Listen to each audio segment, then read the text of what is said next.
We described the PK/PD properties of antibiotics used for pneumonia and distinguished between various types of pneumonia, and used risk stratification tools to assess a patient's risk with pneumonia and aid in determining setting for treatment, and listed likely causative pathogens for each type of pneumonia.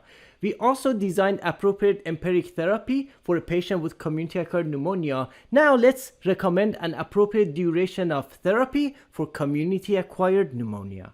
Now, when it comes to duration of therapy for community-acquired pneumonia, it should be guided by a validated measure of clinical stability. And in general, criteria for clinical stability, which are actually from the 2007 IDSA guideline, is that you use things like vitals, so temperature, heart rate, respiratory rate, systolic blood pressure, oxygenation of the blood, as well as ability to maintain oral intake and normal mental status. So these are the criteria you can use to basically see if the patient is clinically stable.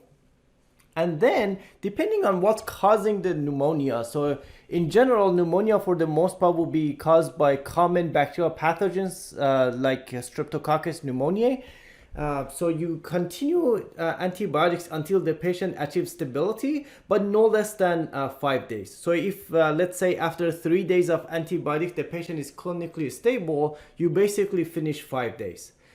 But if you have finished 5 days and the patient has not achieved clinical stability, then you basically continue beyond 5 days until you achieve stability in the patient.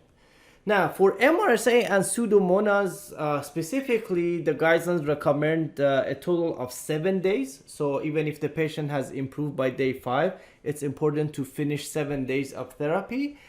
And then, if you have community-acquired pneumonia due to less common pathogens like Burkholderia, Mycobacterium, and fungi, then longer duration of therapy may be needed depending on what the organism is. So there are various guidelines out there for these less common pathogens, which are beyond the scope of this class. And then, if the community-acquired pneumonia is complicated by other infections, then you basically may need longer duration depending on what the infection is. So for example, if someone has meningitis may require longer duration of therapy. So even if you're done with the treatment for community-acquired pneumonia, you need to treat longer in order to finish treating meningitis. The same is true with endocarditis and deep-seated infections. In general, deep-seated infections require longer duration of therapy in order to eradicate those organisms. Now, as patients achieve clinical stability, it's important to switch from parenteral to oral antibiotics. And when we do that, you can either use the same agent. So for example, if you have something like azithromycin or fluoroquinolones, it's easy to have the same agent that was IV, just use the oral bioequivalence of it. However, some agents are only available as IV. For example, ceftriaxone is only IV. In that case, you can find an oral equivalent of that agent as long as it's in the same class. So in general, a third generation cephalosporin, you can switch from an IV to an oral. The same is true with the penicillins and beta-lactams in general.